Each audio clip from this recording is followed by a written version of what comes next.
გრძელდება ჩვენი გადაცემა პირდაპირ ეთერში მოძღვართან ერთად დავბრუნდით როგორც დაგვირდით. წმეთის მინდანოს სახელობის ტაძრის მღვდელმსახური დეკანოზი ლევან ფიროსმანიშვილი შემოგვიერთდა და შეგახსენებთ, რომ ჩვენ დღეს ვსაუბრობთ თანამედროვე მორწმუნეთა ცხოვრების წესზე. მოგესალმებით, მამა. დაგლოცეთ, მამა. ვერთმა მშვიდობის დილა მოგცეთ თქვენს და მაყურებლებსაც. ჩვენ გვაქვს 20 წუთი იმისათვის, რომ მეტნაკლებად აი ამ დროში ვისაუბროთ იმ თემაზე, რომელიც სულ ამდენიმე წუთის წინ ვახსენე. კითხვა ზოგადი იქნება პირველი შეკითხვა და შემდეგ შევეცადოთ უფრო გავშალოთ ეს თემა. როგორი უნდა იყოს აქედან დავიწყოთ ჯერ და მერე თქვათ იმ პრობლემებზე ვისაუბროთ, თუ კი არსებობს, რა თქმა უნდა. აი როგორი უნდა იყოს თქვათ მორწმუნე ადამიანის ცხოვრების წესი და რითი უნდა განსხვავდებოდეს თქვათ იმ ადამიანებისგან ის ვინც თქვათ არ ცხოვრობს ეკლესიურად, არ იცნობს შესაბამისად ღმერთს და ასე შემდეგ და ასე შემდეგ. ზოგადად მე ვფიქრობ, რომ მორწმუნის ცხოვრების წესი პირველი საუკუნიდან მოყოლებული დღემდე ფაქტიურად უცვლელი უნდა იყოს, მე შინაგან წესს გულისხმობ.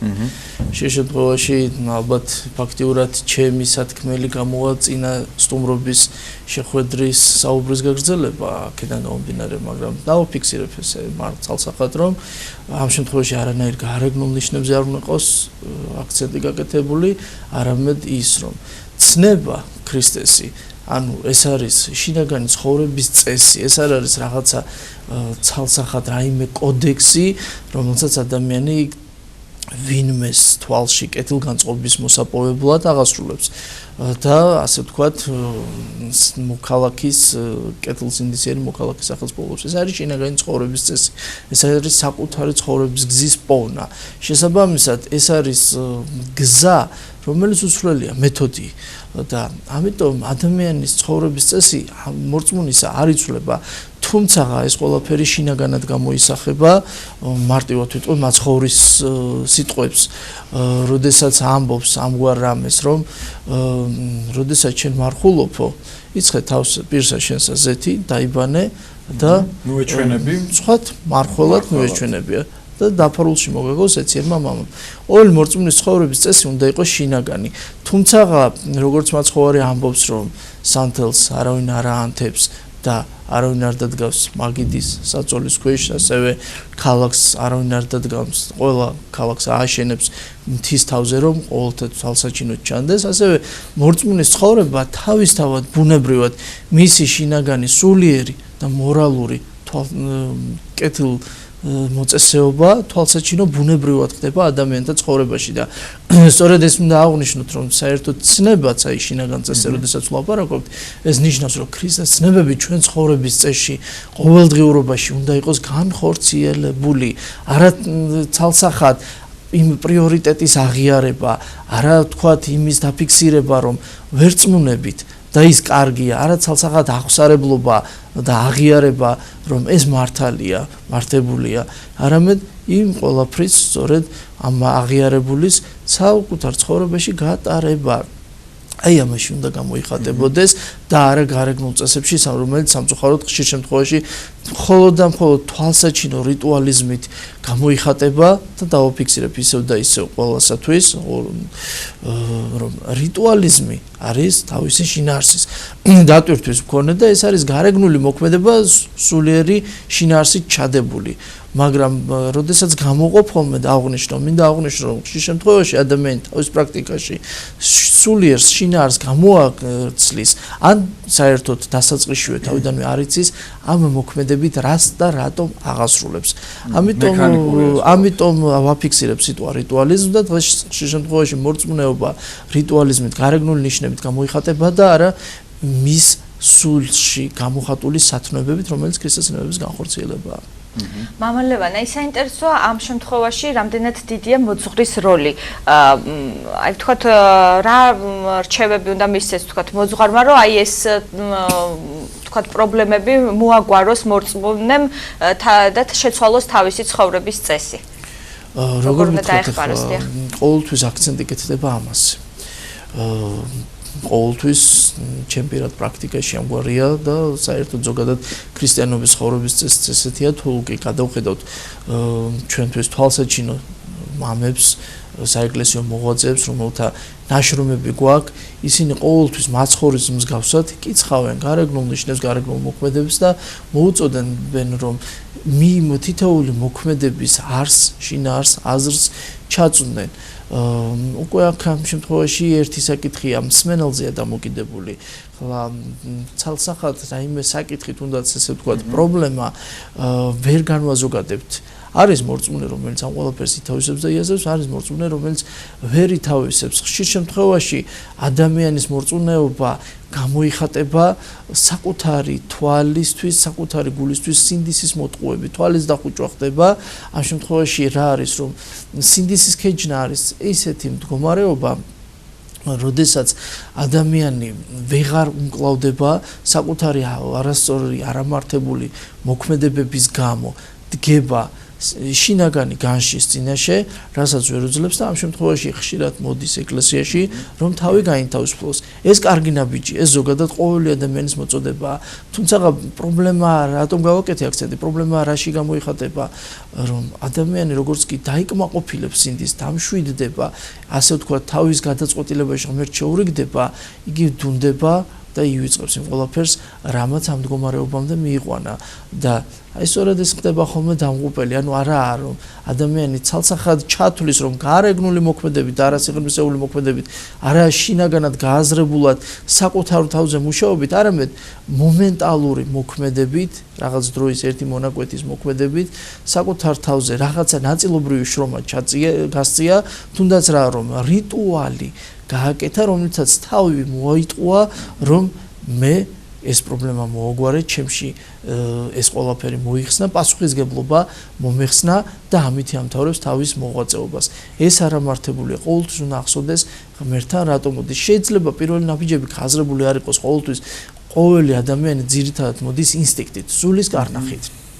და შემდგომ ხდება ამ ყველაფრის მოცემა, მაგრამ ძირითადად მაინც რაშია საქმე, რომ შემდგომ არ ეცნობიან ცნებას საერთოდ თვითონ მოდი პირდაპირ ვთქვათ, რომ ხშირ შემთხვევაში მორწმუნეებმა და არამორწმუნეებმაც არ იციან საღვთო წიგნი. ამ ხშირ შემთხვევაში 1-2ჯერ აქვს გადაკითხული და თუ რამ იციან, ისიც მხოლოდ და მხოლოდ ლიტურგიის დროს მოსმენილი. დანარჩენი ფაქტიურად ხშირ შემთხვევაში პრაქტიკაში მათ ცხოვრებაში არ აქვთ შეხება ამ საღვთო წიგნებთან, არათუ სხვა წიგნებთან, რომლებიც დაწვრილებით განმარტავენ და თავიდან ბოლომდე მათივე ამოსავალი სწორედ სახარება, ქრისტესეულის სულისკვეთება და ხედვა და დანარჩენი არათუ ეს, არამედ თვით სახარებისგანაც კი ხშირ შემთხვევაში შორს დგანან. აი სწორედ აქ არის პრობლემა, რომ ადამიანმა უნდა წაიკითხოს არა კანონად, არამედ წესადარიგად ზოგ შემთხვევაში პირიქით უგომა შედეგი გვხვდება, რომ კითხულობს ერთ თავს, ორ თავს გარკვეულ კანონად, თუნდაც ფეხზე მდგომელა, რომელიც ჩემთვის სრულიად გაურკვეველია წიგნის ფეხზე მდგომელის წაკითხვის შინაარსი, მოკრძალება გულისხმიერებით გამოიყოფა, შინაგანი განწყობით გამოიხატება და არა ჯდომა დგომით. მწოლარი ადამიანმა და უძლურმა ადამიანმა რა უნდა მოიმოქმედოს.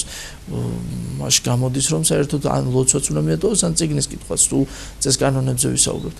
პირიქით ადამიანს მართებს გულისხმიერება და აი როდესაც ამ კანონს აღასრულებენ, რაში გამოიხატება? ის კითხულობს გარკვეული მონაკვეთიდან მონაკვეთამდე, თქვათ ერთ თავს, ორ თავს, მაგრამ წაკითხულზე შინაგანი ჯაბაასი არ მიმდინარეობს. რამდენჯერ გამოგვისწია თითოეულ ჩვენთაგანს ნებისმიერ მხატვრულ ლიტერატურას, თუნდაც როდესაც ვკითხულობთ, ერთ გვერდზე შეყვანებულ ვართ და ხშირ შემთხვევაში მთელი რიგი, თქვათ 9 საათი, 1 საათი დრო შინაგან განშას ფიქრებს მიაქვს. ან შეიძლება წაიკითხო 9 წიგნი და ვერ გამოიტანო აზრი, ასე დიახ, ხო დიახ, არა? სწორედ წაკითხვა ამას გულისხმობს, რომ ადამიანი უნდა ჩაიძიროს შინაგან განშაში და მე ვიტყვი, რომ ხშირად მხატვრული ლიტერატურა რამდენიმე მარგალიტს, სიბრძნისეულ ცხოვრებისეული აუცილებლობის, თვალსაჩინოების რამდენიმე მარგალიტს, ან ერთ მარგალიტს წარმოჩენას ემსახურება. ხოლო სახარების ყოველი სტრიქონი ამ მარგალიტებით არის დახუნძრული და შესაბამისად უფრო მეტი პაუზა და დაფიქრება ჭირდება. შესაძლოა პირველივე წაკითხვით თავისთავად ბუნებრივია, რომ ადამიანი ამ მარგალიტებს ვერ დაინახავს, წარმოაჩენს თავის თავში. მეცაც ვიტყვი, მე რომ სასულიერო პირი ვარ და მიუხედავად იმისა, რომ საღვთისმეტყველო განათლების მქონე, არის სასულიერო პირი, ვარ, ასე ვთქვათ, ერთ რამეს დავაფიქსირებ. დღემდე საღვთო წერილს, როდესაც ვკითხულობ, ყოველ წაკითხვისას სხვადასხვა ასპექტებს ვხედავ, წარმოვაჩენ, რომელზეც მაცხოვარი საუბრობს. ეს იმდენად სიღრმისეულია, არა ურთიერთგამომრიცხავი და ურთიერთდაპირისპირო, არამედ მრავალასპექტური, მრავალსახოვანი და შესაბამისად ის ბასთან ურთიერთობა ბუნებრივად წარმართავს შინაგან პროცესს, რომელიც გაფიქრებს და შემდგომ, როდესაც ამა თუ იმ მონაკვეთში რა არსებული საკითხის წინაშე დგები, რომელიც სახარებაში ნაჩვენები, შემდგომ ადამიანი იწყებს გონებაში მის გახსენებას და შეძლების და გვარად მის რეალიზებას. თუმცა ეს შეძლების და გვარობა უნდა ეცადოს, რომ მაქსიმალური იყოს. დიახ, ანუ ამ შემთხვევაში წიგნერების პრობლემაც დგას, ხო? ამ კუთხით და არის კიდევ ალბათ ეს პრობლემა. მამაო, მე ასე ვფიქრობ, არ ვიცი თქვენ შეიძლება არც დამეთანხმოთ. მოსმენის პრობლემა დადიან ადამიანები, შეიძლება წლებია დადის ტაძარში, ასევე არ კონდეს ან ნაკლებად კონდეს წარმოდგენა იმ რიტუალში, რომელშიც იღებს მონაწილეობას, რა ხდება და პლუს ამას გაუთავებელი საუბარი მე დიდ ტაძარში მიწევს მსახურება და შემაწუხებელია ეს, როდესაც აი ვაკვირდები ხოლმე მთელი ლოცვის და წირვის მანძილზე შეიძლება გაუთავებელი ხმაური და საუბარი იყოს, უხერხულია, როდესაც მოძღვარი შეაჩერებს წირვას და იძულებულია რომ მრევლს მოუწოდოს სიჩუმისკენ და წესრიგის დაცვისკენ. იკითხება ლოცვაზე სახარების წინ საწინასწარმეტყველო და წირვაზე 60 ქულო, ხო? ამ დროსაც კი ხმაურია და როგორც კი დიაკვანი იტყვის რომ სიბრძნით აღემართენი და ისმინა წმინდა სახარება არის სული სიჩუმე ტაძარში. როგორც კი დამთავრდება სახარების წაკითხვა და დაიხურება წმინდა წიგნი, ისევ ხმაური იწყება. ანუ არის თუ არა აქაც ის პრობლემა, რომ უმრავლესობას შეიძლება არ კონდეს წარმოდგენა რაში იღებს ის მონაწილეობას და შესაბამისად მისი განწყობაც არის ასეთი, ის ვერ იჭერს თავის თავს იმისთვის, რომ უსმინოს, ჩაერთოს აი ამ პროცესში და რაღაცა გულისყურით იყოს განწყობილი იმ რიტუალში, რომელშიც იღებს მონაწილეობას. ამ შემთხვევაში უკვე ფაქტურად მრავალი კითხვა არის და ვეცდები გავწევ. მეც აღარ დავსვამაში. არა, როგორ გეკადრებათ? მინდა აღვნიშნო პირველ რიგში ესეთი რამ, რომ ხშირ შემთხვევაში ასეთი პრობლემა დიდ ტაძრებშია დამახასიათებელი. ამ შემთხვევაში ხმაურზე ვსაუბრობ. რატომ? ის საკვანძო ადგილები, სადაც ხშირ შემთხვევაში მორწმუნეები ან მორწმუნეობის მოსურნენი იკრიბებიან, ეს ნაკადი მუდამ ცვალებადია, ახალ-ახალი ნაკადი მოდის და შინა განაწესი სამწუხაროდ არ ესმით.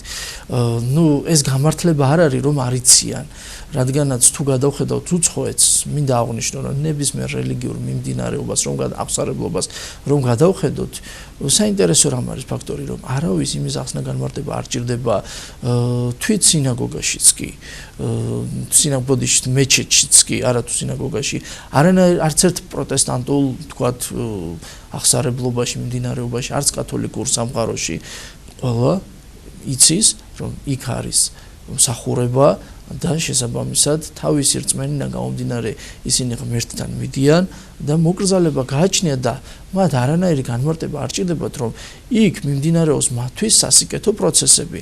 შესაბამისად მათ იციან, რომ იქ ხელი არ უნდა შეუშალონ და ბუნებრივად უსწავლელი პირველად შემსვლელი ადამიანიც კი ამგვარად იქცევა. მეტად იშვიათია ეს ყველაფერი. რატომღაც მე მეჩვენება, რომ ეს ქართველებისთვის არის დამახასიათებელი, არ ვიცი ეს ტემპერამენტითაც არ აიხსნება, რადგანაც თუ გადავხედავთ თქვათ იტალიურ და ბერძნულ რეალობას, იქ მსგავსი რამ არ გვხვდება ჩვენ ტაძარში, სადმე შეიძლება სოფლის ტაძარში პირიქით მოხდეს და არა ასეთ ადგილებში, სადაც ჩვენთან არის პირიქით, თქვათ, სოფლის ტაძარი ან სადმე მყუდრო ტაძარი პირიქით მოწესრიგებულია, ჩვენთან ფაქტურად ნაკლებად არის ეს პრობლემა, ხლა თოთო ბავშვებზე აქ არ არის საუბარი და პატარა ბავშვებზე, ისინი თავისებურად განადიდებენ ღმერთს თავისი სიხარულით, თავისი ემოციით და შესაბამისად უწოდინრობით ასაკიდან გამომდინარე მათ არ მოეთხოვებათ, მაგრამ მე ერთ რამეს აღვნიშნო, ხშირ შემთხვევაში სწორედ დიდ დღესასწაულზე, როდესაც ხალხმრავლობაა, შენიშნის, რომელიც არასახარბიელო მდგომარეობაში მაგდებს, იმიტომ რომ ჯერ უხერხულია ზრდასრულ ადამიანს სკოლის მოსწავლესავით მიმართო და მეც დაწყებითი კლასის მასწავლებლის როლში აღმოჩნდები, რაც შემდგომი კომუნიკაციისთვის მათთვის არასასრულად ვითარებაში აღმოჩნდები, ბრმად მიეწერება ადამიანს მკაცრი, როდესაც იძულებული ხდები შენიშვნა მისცე, რომ ტაძარი ლოცვის ადგილია, მოგრძალების ადგილია და არა მე რამე სასაუბროს.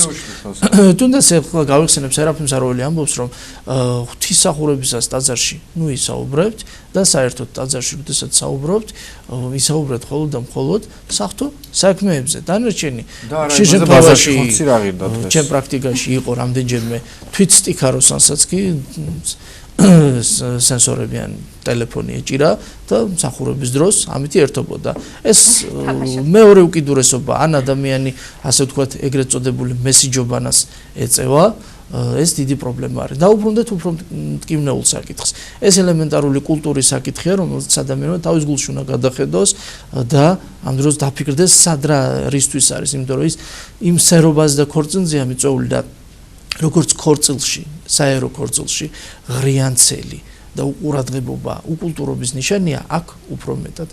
რაც შეეხება საკითხს, არის ერთი უმთავრესი პრობლემა, რომელსაც მეტად მტკივნეულად განვიცდით. წეღანად შევეხე. ეს არის სწორედ საღვთო წიგნებთან ნაკლები კონტაქტი და ეს ხშირად იმდენად პრობლემამდე მივდივართ, რომ გავაჩეროთ რომელიმე მორწმუნე და ვკითხოთ, რას ნიშნავს, რომ თუნდაც ძალსახად ქრისტიანი ხარ. იგი განსხვავებას ვერ მოგცემს, ვერ დაგვისახელებს ხარისხიანად, თუ რითი განირჩევა იუდეველისგან, მუსულმანისგან, აღარას ვიტყვი ფსევდოქრისტიანული კონფესიებისგან და ვერაფრით ვერ დაასახელებს, რას ნიშნავს ლათინური პაპისტური აღსარებულობა, რას ნიშნავს პროტესტანტიზმი და შესაბამისად მან არ იცის თავის რწმენა და თავის აღსარებლობა და ხშირ შემთხვევაში შემოიფარგლება ამგვარი განმარტებით, რასაც ქვია სანთლის დანთება, პირჯვრის მართებული წესით გადაწერა და ხალხთა თაყვანისცემა. მოდით ვიქნებით ასე ვთქვათ ცინიკურად. არა, ცინიკურად არ ვამბობ, მართლა, უბრალოდ მოდით რადგან ბრძანეთ, რომ შინაარსი შეიძლება არც გაიგოს ბოლოს რომ მკითხო, რა მოისმინა. აუცილებელია ყოველმა ადამიანმა თავისი რწმენა იცოდეს. ერთ ფაქტს დავაფიქსირებ, ხშირ შემთხვევაში არის ესეთი პრობლემა დღეს წამოჭრილი. სოციალურ ქსელებში, როდესაც რაიმე სახის პოლემიკა მიდის არამორწმუნეებთან, მე პირდაპირ დავაფიქსირებ, რომ ხშირ შემთხვევაში კი არა, ძირითადად ესე არის არამორწმუნეთა გასაგონად ვამბობ, რომ არამორწმუნეები, როდესაც პოლემიკაში შემოდიან, ზედაპირული შეხება რაიმე საკითხთან მათ თავდაჯერებას ანიჭებს, რომ ისინი ამას ფლობენ და შემოდიან პოლემიკაში, რითაც ფაქტიურად თავის თავს უსურვად წარმოაჩენენ და რამდენიმე სიტყვის წარმოჩენის შემდეგ მე თავს ვანებებ საუბარს, რადგანაც უბრალოდ არ ღირს, სანამ არ შეიმეცნებენ და არ გაიაზრებენ. ძნელი აუხსნა ის ადამიანს, რაც ჯერ არ იცის. ვანიშნებ, ვახვედრებ, მე თავს ვანებებ. რისი თქმა მინდა? მორწმუნეები, როდესაც ასეთ ნეგატიურ ინფორმაციას საღვთო სწავლებაზე, ზოგადად საეკლესიო ინსტიტუტზე ისმენენ, ან ინდიფერენტულები არიან, ან თავად არიან ეკლესიის წინააღმდეგ კამპანიაში ჩართულნი. მიზეზი რა არის? საკუთარი რწმენის არ ცოდნა, რის გამოდაც პირველი მეორე უკაცრავად ნებისმიერი გამლელის სიტყვაზე ისინი ფიქრდებიან, იჭუნეულობაში ვარდებიან და მათი არამყარი რწმენა დამოკიდებული არც მეტი არც ნაკლები ნაკლებ კომპეტენტურობაზე, ცოდნის არ ქონაზე, ან ნაკლებ ქონაზე, ან საერთოდ სრულიად უქონლობაზე. და ამ შემთხვევაში პირველ რიგში ვალდებულია მორწმუნე იცოდეს.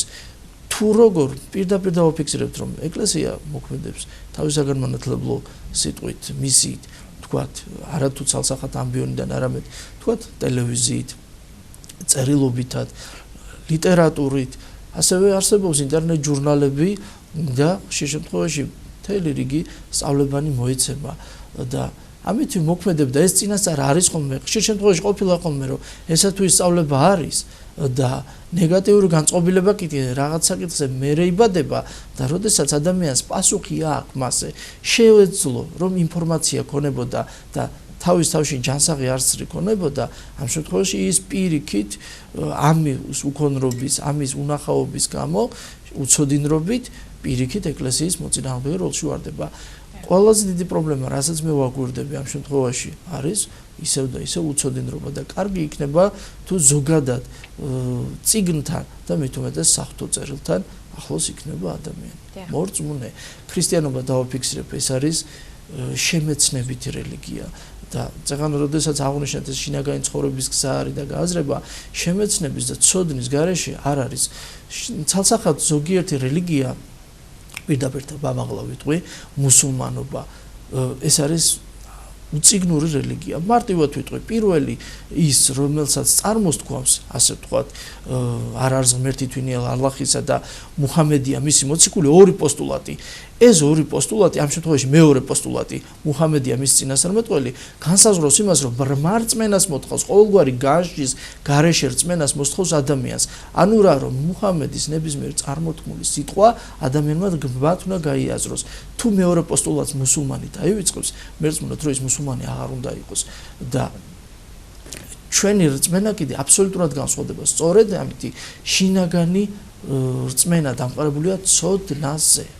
თუმცა ჩვენი რელიგია ყველა რელიგიას პატივს სცემს და რა თქმა უნდა ეს ამაში არ გამოიხატება ამ შემთხვევაში მე დავახაზახელე რადგანაც მარტივად ვიტყვი არაერთი ქართველთაგან სწორედ ყოფილა წიგნი საპოლემიკო მუსულმანთა შესახებ და არაერთი მოღვაწე ყოლია რომელთაც ჩვენ შეხება გქონდა მუსულმანურ სამყაროთან და იმ დროს როდესაც პირიქით ანექსირებული ვიყავით და ხდებოდა სიტყვის გება წმინდა წყლის სიტყვიერი პოლემიკა ამ ჩვენ მოღვაწეებს ისინი ასე ვთქვათ უმხილებიათ წარმოუჩენიათ ჭეშმარიტების არსი. ნუ ეს მე მაგალითად მოვიტანე და დავაფიქსირე ის აზრი რომ ქრისტიანობა არის წიგნიერი რელიგია და მორწმუნე წიგნიერების ცოდნის გარეშე ღმერთამდე ძნელად მივა. ძალიან დიდი მადლობა მამო დაგულოცეთ. ჩვენ კი მაყურებელს შევახსენებთ წყნეთის წმინდა ნინოს სახელობის ტაძრის მღვდელმსახური დეკანოზი ლევან ფიროსმანაშვილი საუბრობდა